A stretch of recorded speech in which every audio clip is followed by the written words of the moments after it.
Hello and welcome to Dr. VGP Talk Show.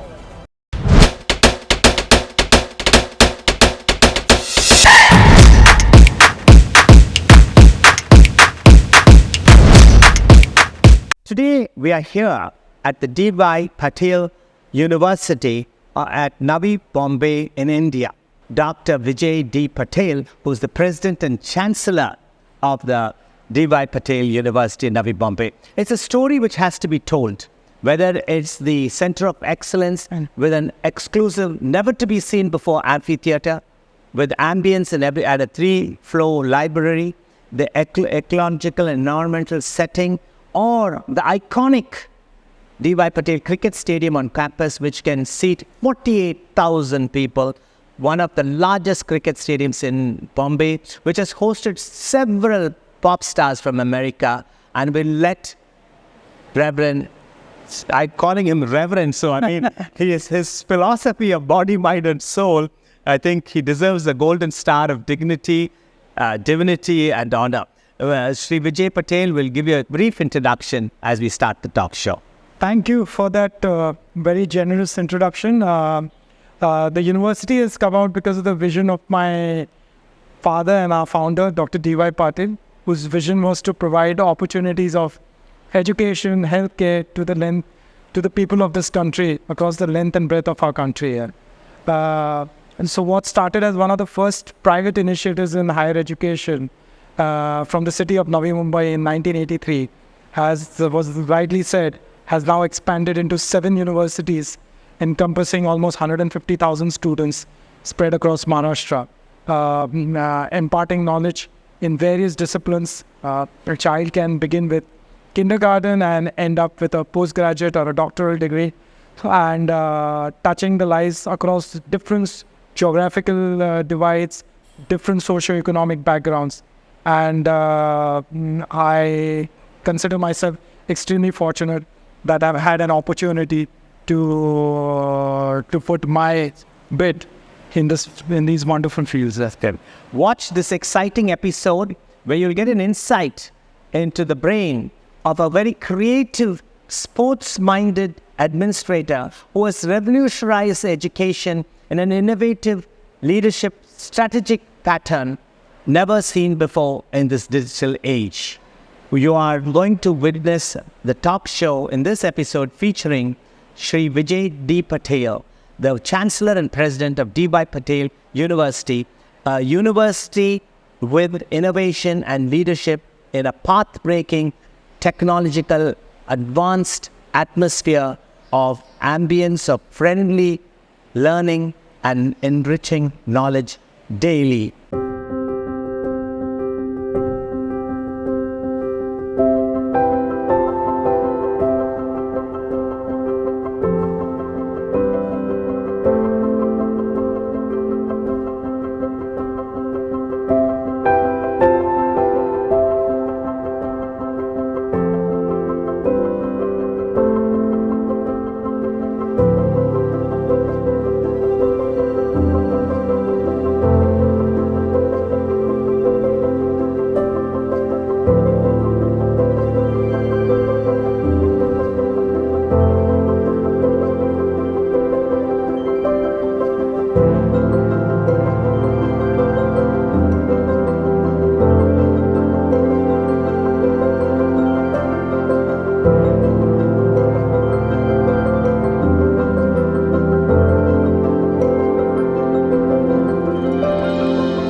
Thank you, Chief, for joining us on the Dr. VGP Talk Show.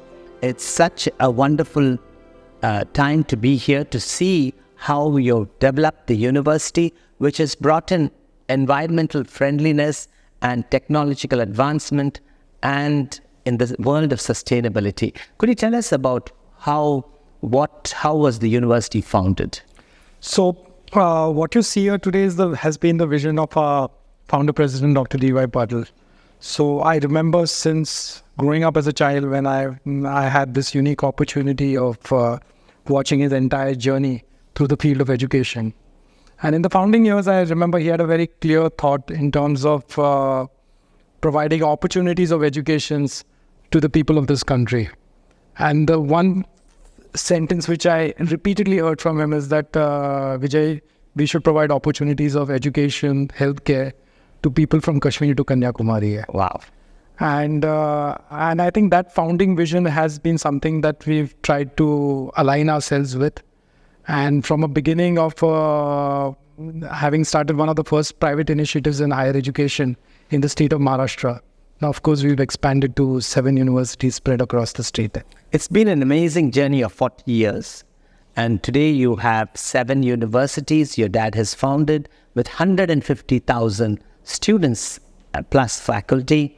And then what was your early education and where did you do your schooling and your college? So I've lived in Mumbai, and I had the good fortune of pursuing my primary education in a school in South Mumbai at the Hill Grange High School. And then, of course, after my collegiate education, I pursued a degree in Bachelor of Engineering in Computer Engineering from Mumbai University. And then subsequently, I had an opportunity to pursue my master's at the Bond University in Australia, where I completed my MBA. And so that's pretty much, in short, my educational journey. It's very interesting that you did your postgraduate in Brisbane, Australia. What alluded to Australia? But I remember at the point when I was contemplating that where should I actually pursue my postgraduate education. And America was the obvious choice to pursue postgraduate education. And in case of, you weren't successful in getting admission in the United States, you would then opt for England or Europe. But I've been a deeply passionate cricket fan. And so the thought that I would have to live in a country which would be in some ways, sort of isolated from cricket didn't really sit well with me. And that's why I felt Australia was the place where I would want to pursue my master's in MBA. And that actually dictated my decision to pursue my master's in Australia. And add to that, of course, the university that I pursued my postgraduate education was one of the finest private universities to come up in Australia. Great. Bingo. That solves the reason why you built one of the largest cricket stadiums, the VIJAY Patil Stadium in your university campus, which seats 48,000 capacity. And I think it's the largest cricket stadium in Bombay. You also served as the president of the Bombay Cricket Association. And you've intertwined, I think your institution was the first to give prime importance to sports and sports infrastructure. And that's a living thing to see, testament of your ideal and your father's vision to see this wonderful stadium. It's one of the largest in India, largest in Bombay, where T20 cricket matches are played often, I'm told. So the sports initiative, I mean, this is a question that I've, asked a lot of times that, when did this idea of constructing a cricket stadium originate? And really, I can't put a date on, when that idea actually occurred to me. But I think since early childhood, I was deeply passionate about sports, like many other youngsters growing in this country. I pursued the game with great passion. I aspired to play for the state side, for India. But unfortunately, I wasn't as naturally talented to, represent my state or my country.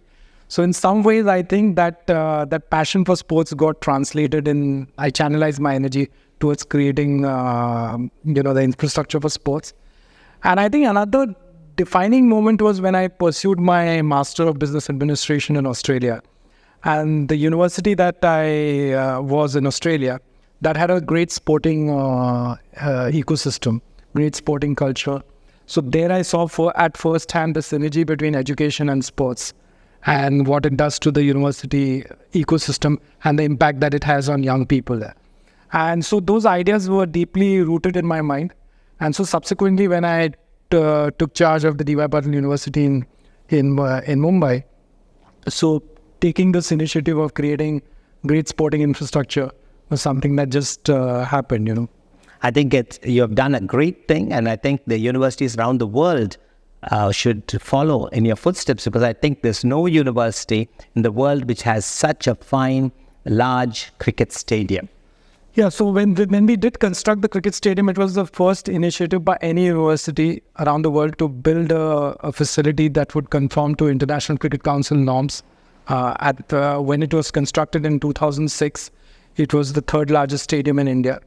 And so yeah, in a sense, it was a pioneering effort from an Indian context. Of course, I had the opportunity of visiting some of the great universities in the United States and other places. And during some of my visits, I traveled. I saw some of the campuses at Stanford University, in Berkeley, and in other places. And I saw the kind of great sporting infrastructure that those universities possess. So I think it was just as I, repeating the same thing that I said earlier. I could just see that great synergy between sports and education. Yeah, but I think it takes your vision and leadership and micromanagement. I'm told that the soil from South Africa is brought and put in the D.Y. Patil Stadium for enhancing an excellent pitch.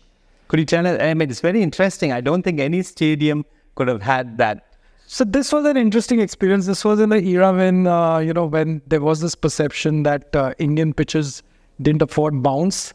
And that's why. So when we toured overseas, we faced challenging circumstances. And so therefore, this thought was uppermost in my mind, being a student of the game, that I felt that, it was about experimentation with soil science. And so, South Africa has always been known for having the best tracks which afford a lot of bounce. So then the idea, we got in some professors from the University of Natal, and we explored the possibility of getting the soil content from Durban, and constructing the pitches at our venue in Navi Mumbai. So I think that was an experiment. We had a lot of learnings from it.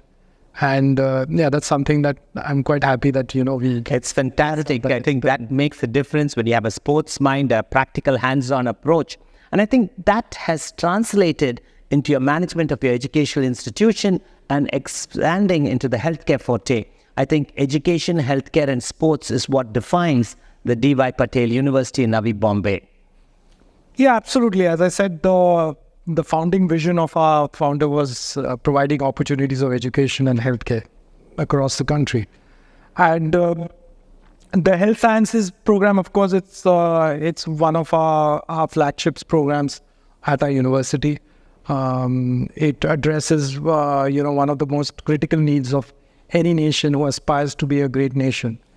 And one of the things that I'm extremely satisfied with is our contribution in the field of healthcare and medicine, because when you construct a healthcare facility, given the requirements and the needs of local communities and local societies at large, so the hospital in its own way contributes significantly towards addressing those needs. Absolutely. So that's an initiative that gives me a great deal of satisfaction. So your medical college and part of your university has a 1,500-bed hospital attached to it?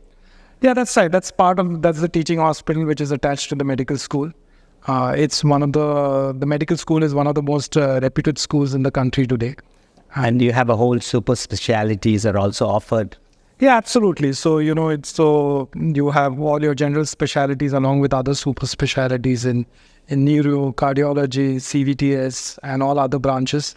And there's a whole range of treatment possibilities that can be delivered at our hospital. I think the real satisfying part of the hospital is that we do have some great hospitals in our country today. Yes. But this is one of those hospitals which truly caters to individuals who come from a marginalized background. So we have access to healthcare at affordable cost. Absolutely. So we are one of the premier hospitals who have collaborated with the various schemes initiated by Government of India, whether it's the Ayushman Bharat scheme, which provides affordable healthcare to communities at large, as well as the state health schemes. So I'm very happy that we partnered with various, with public entities, with government in shouldering our responsibility towards providing affordable healthcare to the people of this region. It's very interesting to note that how you've intertwined education, healthcare, and sports with the highest technology, with digital technology level today. I mean, your visionary mind, your father's mind in starting this university. I happened to visit the Center of Excellence, which was recently built, and I was fantastically impressed by the way you have made it an environmental friendly campus, and the space which is there, ecologically balanced. I was shown 6 ponds with lotus growing in between on the floors, and that gives regenerating effect and peaceful stimuli to the academic community. And I was told it's your vision and your specification to have this transverse garden, as they explained to me. Could you expound on that? Yeah. Honestly, that Center of Excellence deserves an interview on its own. Yes, I fully agree with you. I went and toured it. It's a masterpiece. So essentially, I've always believed that a facility which you construct should inspire not only the students who engage in education there, but also the faculty which teaches there. And it should be a facility that's built in harmony with its environment and its surrounding. And we've looked at all the various universities across the globe in India. And one of the things, before I, answer the specific aspects of your question, one of the things that always kind of I used to feel uppermost in my mind is that India was a center of learning many centuries ago. Yeah, absolutely. Scholars from all over the world would, visit our great country to embark in this quest for knowledge. But somewhere that legacy was lost in the last couple of 100 years. And, we only had to excavate the ruins of Nalanda and Takshashila to understand our great heritage. So I've always felt that India has the potential, our country has the potential to attract students, to get scholars from all over the world to study in our facilities. And I think the 2 essential prerequisites for, creating a great institution, of course, is creating great infrastructure in terms of the places where that education will be delivered, in terms of the knowledge, learning resources, and then, of course, the faculty which will essentially drive that educational, that element. So in order to do that, the Center of Excellence was conceived with that vision in mind, that it truly has to be a world-class facility. It is. It should be benchmarked with some of the finest institutions around the world. And that was the ambition and the vision and the aspiration for that facility. In order to deliver that vision into reality, we scouted for some of the best architects in the world, and Foster & Partners, one of the leading design firms in the world, which has designed iconic facilities. Foster & Partners, yes, which is one of the leading design firms in the world. So they've designed iconic facilities like the Apple headquarters in Cupertino. Wow. They've done the Yale College of Management. They've done numerous facilities all across the globe. So we engaged their services, and this is one of the first facilities designed by this leading architecturally world-renowned firm in India. And we're really happy with the outcome. It's environmentally sustainable facility. In fact, it's also been given a platinum rating for environmental planning. So which is one of the first universities to have been granted this accreditation and recognition by the US Green Building Council. Wow. So it's a project that we're extremely happy about. It's incredible because when the corporatization and privatization of education has grown rapid bounds, all in private universities visit are brick and mortar buildings, just up there without a thought of how you have so integrated environmental sustainability and ecological balance in it, and the plants and the ponds. And I was wonderstruck by the beautiful way your architect and with your guidance, the amphitheater, it's like a colosseum with 900 seats with 4, and you could have this stage elevated, the screens drop down. It is amazing. I don't think any university in the world has that, which is part of your Center for Excellence. Well, that's a very unique design, as you rightly said, and it gives us the ability to host numerous events and numerous, whether it's a convocation. With a huge high ceiling.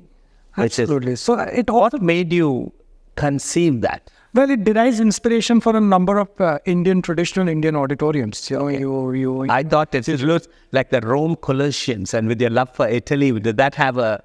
When there were elements of, inspiration comes from different everything sources that you see. Yeah. So I recollect some of my visits to, I visited Rajasthan and saw some of the forts. So the system of having these open courtyards and, large auditoriums is a feature that you see in some of the traditional buildings in India.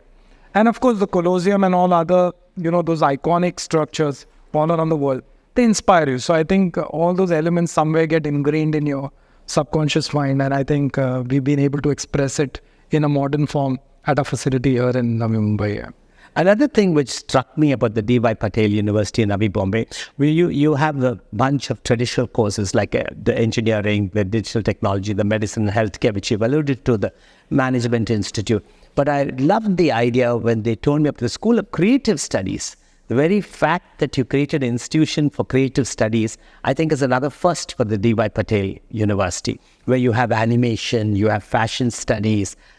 Could you elaborate more on how you brought that whole group together? So you're right. I mean, this was, the university started as a university in a typically traditional form. And then with the passage of time, we've evolved. So we just see that I think students are in a great, they live in great times because of the choices, the courses which they want to pursue in their profession, in their academic endeavors. And it made sense for us to promote various programs of design, of creative arts in our university because the infrastructure was there. We have access, being in this vibrant city of Mumbai, we have access to some of the best minds in these fields. And so it made sense for us to, promote these programs, which I can see students taking up with great enthusiasm. So I think it was natural for us as a university to expand in those directions. Great. Your institution has so many facets to it. What would you feel are the flagship programs you're offering today? What makes you different from other universities? So I think I would like to imagine that all our programs are equally important. Good. So we have 20 departments. But the health sciences program was the first one started by our founder. So that's something that has a preeminent position by virtue of being the first institution founded by my father. So our strengths have always been in health science, management, technology, and hospitality, and so many other departments. So I wouldn't like to put a finger on one particular program, but I would say that in terms of size, these would be our major programs at the university. Great.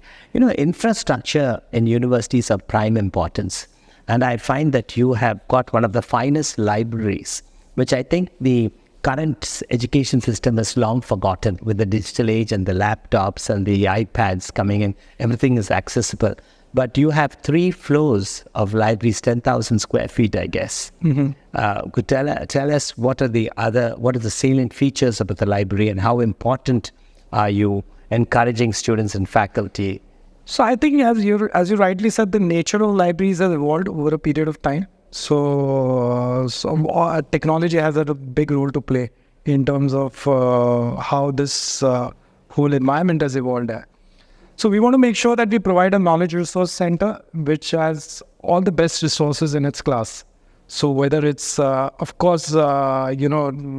sitting in a library, reading a textbook, that's something that's, I think it's something that touches your soul. I personally am a great believer in reading books.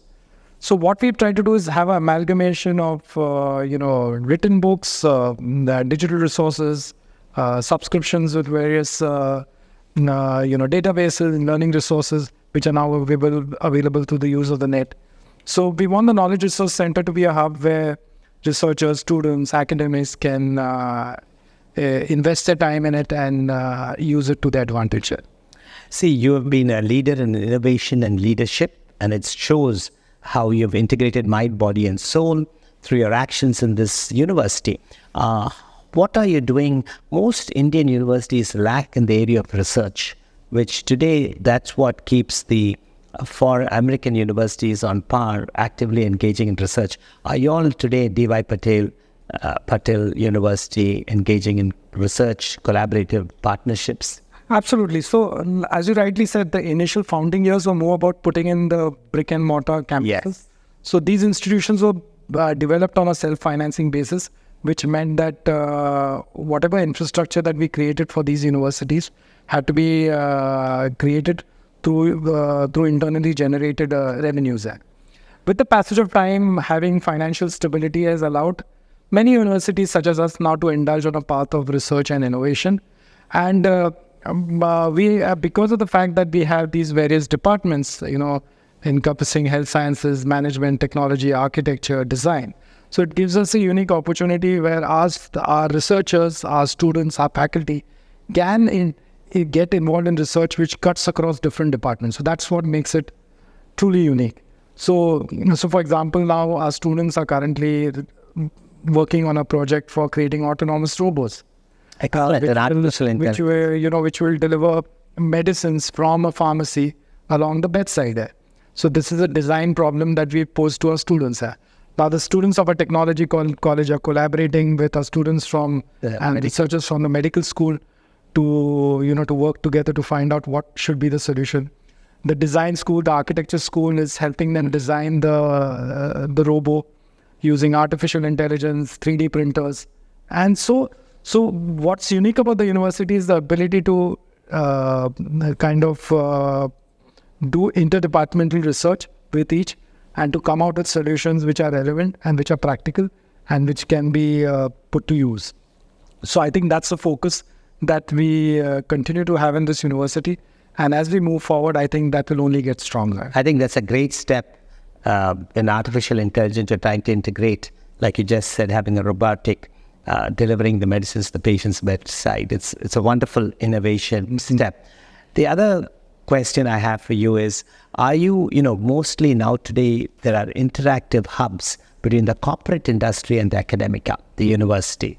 In your campus, have you developed that type of a thing as a tertiary level? Yeah. Do you plan to do it? So in the past, educational institutions in India have, the common refrain that we used to hear from the industry was that the education that you deliver on your campuses is disconnected with the needs of the industry. So I think that's changed rapidly in the last decade or so. And I think as we move forward, there's a close interaction with industry captains, heads, so there's a constant dialogue that takes place between the stakeholders in the industry and the educational institution. Excellent. We have strong advisory boards in each of our institutions, which have a very strong representation from industry heads and captains on our various departments. The curriculum and the syllabus reflects the needs of the industry. Because of the fact that we are a private university, has also given us flexibility to respond to those changes speedily, which was not the case maybe a decade ago when there was a certain rigidity in terms of creating academic reforms. But with the new national education policy, a greater degree of academic autonomy, greater degree of administrative autonomy. So those changes are now beginning to take place rapidly. And that is something that we are moving ahead on. And our interaction with the university has been extremely strong. Our bond with the industry in our various departments has been extremely strong. And that reflects in our placement records for our students. That reflects in some of the accomplishment of our alumni all over the world, who are now spread all over the world.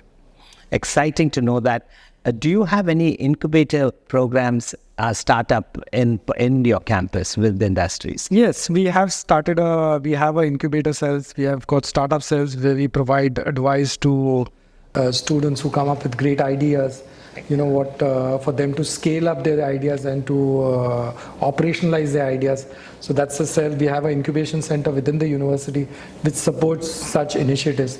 And that's something that's a very strong part of a university.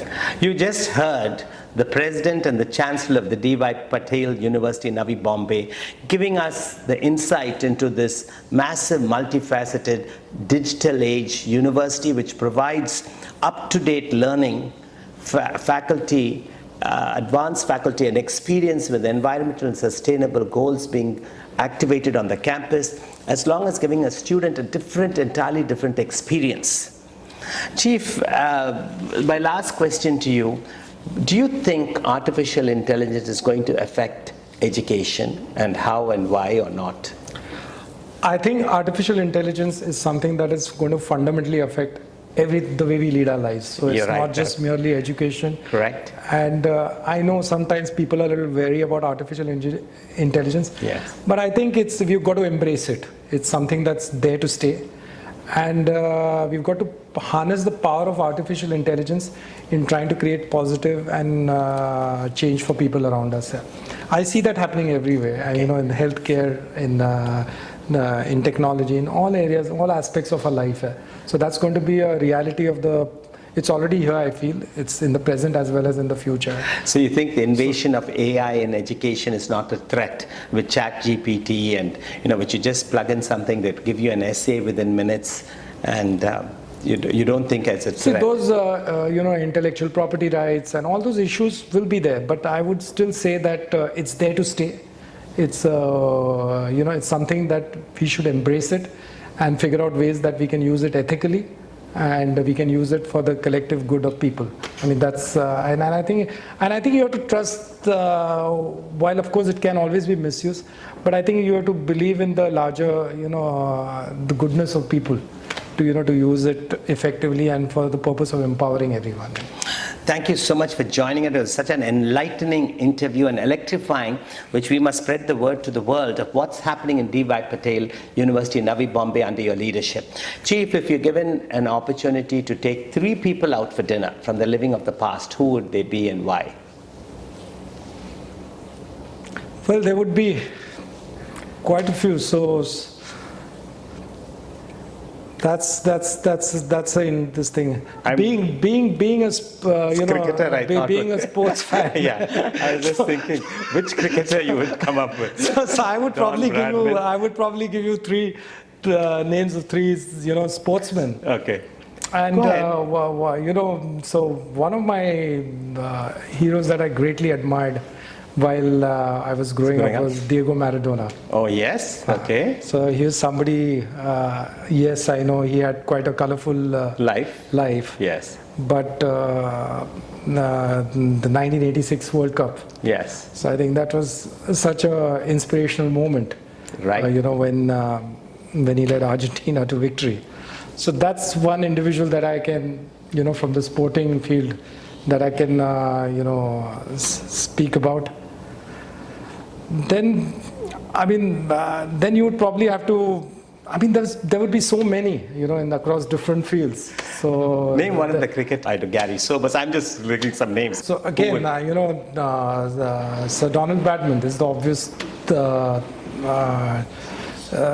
choice that comes to mind.